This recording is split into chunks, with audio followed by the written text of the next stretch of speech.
What if the decision that you are most afraid to make is also the decision that your intuition already made, but you are just fucking terrified of doing it? What if you have been calling it intuition because fear has found a very intelligent way to present itself as wisdom? We often say things like, it's not the right time, something feels off, I should wait, I need more certainty, I need more clarity. But how do you know whether that voice is protecting your truth or the identity that you are afraid to leave behind? Fear often protects the identity and all that you already have that you don't want to let go of, while intuition wants to protect the life that you are truly capable of. I think many of us have been asking the wrong question because most of us tend to see intuition and fear as opposites or unrelated. That if something is intuitive, that it automatically somehow should feel clear, peaceful. And if you are scared, anxious, or your whole system screams that you shouldn't move, well, then that must be fear. But what if it's both? Knowing and feeling what is true while also being afraid of what that means.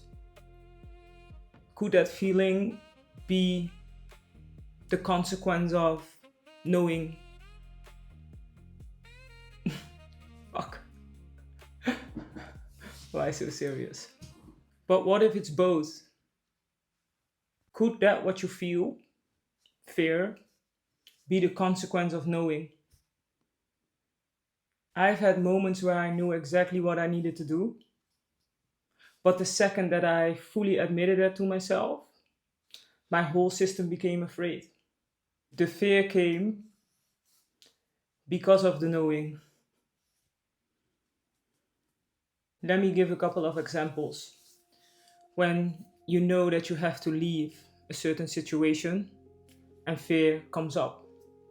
You know you want to speak that what's on your heart, fear comes up. You know you want or need to become visible, fear comes up. You know something in your life has ended, fear appears. Fear doesn't necessarily disapprove your intuition. Sometimes the fear appears because you heard your intuition correctly, and that changes the question.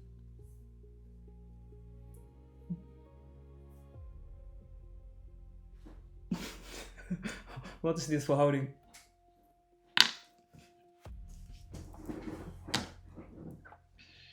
Instead of constantly asking, is it fear or intuition? Maybe we should ask, what do I now know? And which part of me became afraid as soon as I knew that thing?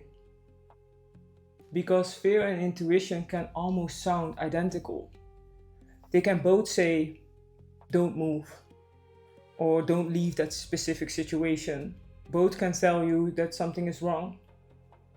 Both can create enormous sensations within your body. Even when they explain intuition often as soft and silent, for me it can definitely present itself in both ways. Definitely. That's why I came to the realization that fear often protects something you are afraid to let go of, you are afraid to outgrow, while intuition often protects the life that you know you're capable of living. And I want to be careful here because intuition can obviously protect you from objective danger, and fear can be extremely useful. I don't believe fear is some low vibrational emotion that we have to spiritually ascend. No, no, no. Absolutely the fuck not. No. Fear is a protector. It's its job. The problem starts when that protection becomes direction. Fear sounds more like, am I able to overcome this? Am I able to survive this? Will I get abandoned or rejected? What if I fail? What if I lose everything? What if I lose myself? Well, underneath all of that, there's often a deeper feeling that wants to be acknowledged. The feeling that something just doesn't feel right anymore. That you need to do something specific. That you need to leave something or someone. That you need to speak, open your mouth. That you feel, I don't know where this leads, but I cannot stay here. I need to dip. And that's maybe why intuition is so difficult to hear sometimes. Because we are expecting that intuition removes fear. But sometimes it doesn't. In most cases, pure intuition, clean intuition tells you the truth. And the fear is the consequence of knowing that truth. Because once you have to accept something uncomfortable, more than often it means that you have to take uncomfortable action that leads to actual change. And the problem is that we often want change without being the change. Yeah. So, fear and intuition are not necessarily opposites. Sometimes intuition speaks first, and fear is the response to acknowledging your most deepest, authentic truth. And once we understand that, I think there's another question or distinction that is quite useful. And that is that not every uncomfortable feeling is a warning. Sometimes it's your soul begging for expansion. Think about that. Something can feel uncomfortable simply because you've done it 1,000 times, maybe even lifetimes. People pleasing can be comfortable. And some people think that it's just who they are. It's about being nice. But it's not. Definitely not towards yourself. Staying or going back to someone can feel comfortable. Undercharging can feel comfortable. Performance can feel comfortable. Staying in an identity that you have already outgrown can feel comfortable. That's not because it feels authentically true to you or to who you are, but because you have only ever known how to be that person. So I think sometimes we confuse familiarity with truth. Our system is programmed to recognize patterns. Well, if we listen, there's something deeper within us that is asking a complete different question. Is it true to who I am? Does this feel true to who I really am? And those are very different questions. That's why I would never tell you to simply follow what feels good. I think in a lot of cases that's terrible advice. I would tell you to develop discernment. Because discernment, by uitstek, isn't choosing the comfortable path. It's recognizing which voice within has the lead. Discernment separates that what's true from that what's false. That's why we need it. What really helped me is changing the question in a way that my real motive gets visible. So for example, let me think about something. With my first business, I felt intuitively that is what I needed to do. But if I had asked myself the question beforehand, would I still create this, build this? If it wasn't for the money, I could have saved myself some time. Now, at the time, I also didn't have absolute clarity around who I was, why I'm here, and how to create and build a life around that. Sometimes you can only learn things by going through the process. And eventually you will get on the right path as long as you keep asking the right questions. Other times it's very wise to practice discernment because that is the thing that eventually brought me in a situation where I would genuinely not do anything different, even if I wouldn't get anything in return, because it's all congruent with who I really am. Then another example, if I would have everything that I wanted to have, would I still move away from my country? Which I'm in the process of. Years ago, I went on my own to Italy for 2 weeks. No internet, no company, living in a tent between the olive trees. And that's where I learned that wherever you go, that's where you are.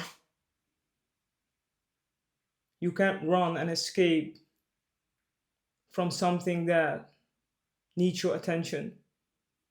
It will haunt you. That's a story of its own. So let's do another general example. If I'm staying in a relationship, would I choose this person again with everything I now know if tomorrow would be the first date? One rule: you cannot sabotage your own clarity with saying, yeah, because elsewhere I wouldn't have my children, this or that, just based off what that person has actually shown you about what they are capable of instead of their potential. Potential doesn't do anything for your actual experience. It just delays a better one. So there's another thing, simple thing, way that I've started to think about this. Practice makes perfect. When a voice appears within you, don't immediately trust it or obey it. Start a conversation. Interrogate it. Put it to the test. Start a conversation with it. And ask, what are you trying to protect me from? That question can reveal everything at once. If I don't post this, what is that protecting me from? If I stay in this relationship, what is that protecting me from? I don't want to make a phone call or open a specific conversation. What is that protecting me from? I keep making myself smaller. What is that protecting me from? Is it my safety, my current identity, my integrity, my comfort, my deepest and most authentic truth, or familiarity? And don't manipulate the answer because you want to... Fuck. Shit. And don't manipulate the answer because you want permission to do something reckless. Okay? We have to learn how to discern. Yeah? Trust your intuition is almost useless advice for someone who cannot distinguish intuition from conditioning, fear, anxiety, familiarity, or deep inner knowing. I have seen so many people stay in relationships because fear, conditioning, can masquerade itself as intuition, where they start abandoning the fucking beauty of what this life has to offer them because discomfort gets mistaken for a warning sign, where they make reckless and self-destructive decisions, wasting time that they never get back because they translate constant intensity into a spiritual confirmation. It's my twin flame. I'm supposed to feel the flames. So many extremely gifted people that stay invisible because something feels off.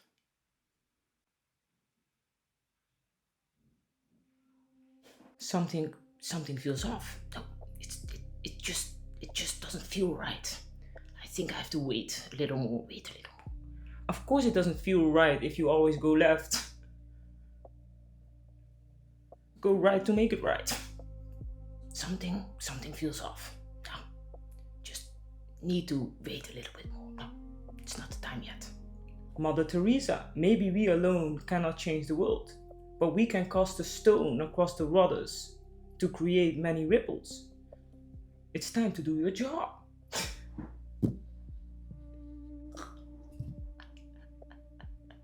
Point being is, we can spend years on years and years waiting to move.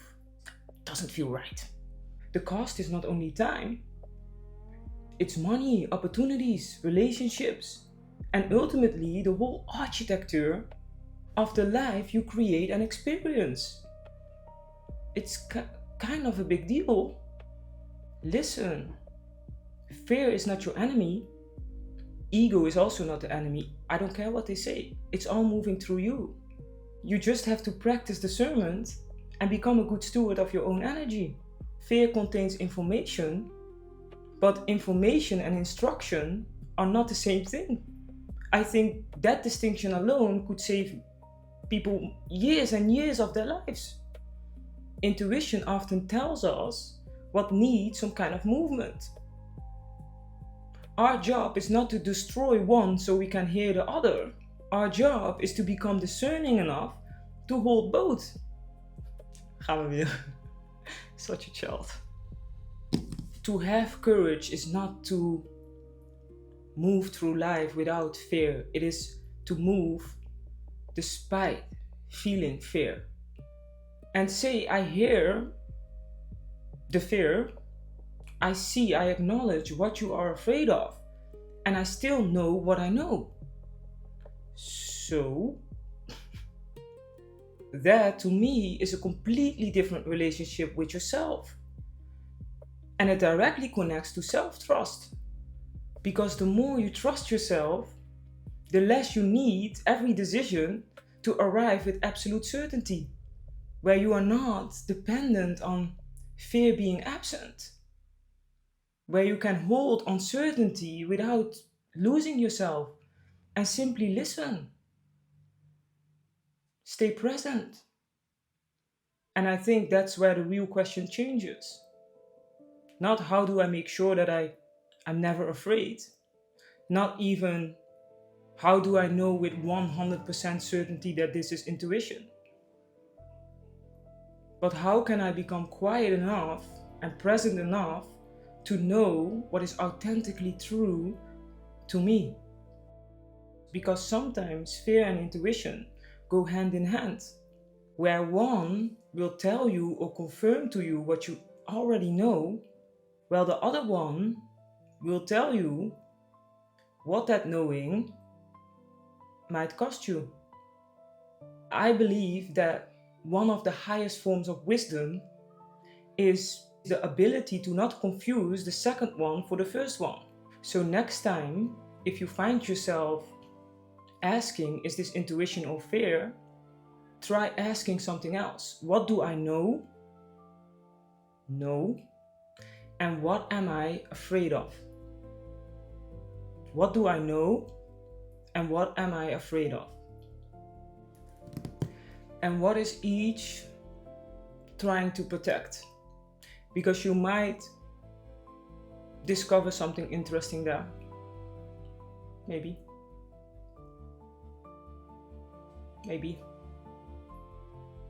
We often want to feel free within ourselves, within the world. But maybe real freedom doesn't start when our circumstances changes. Maybe it begins when we are able to fully recognize what is creating and choosing our life. Is it your fear, your conditioning, that what feels familiar, or that what you know to be true in your heart and soul?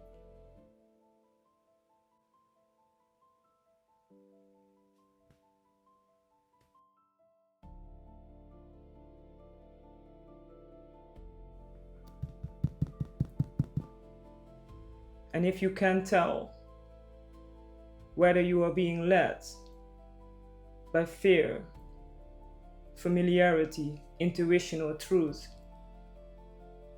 are you actually choosing freely? Because if your fear is still making the decisions for you? How free are you? And maybe that leaves us with a much bigger question.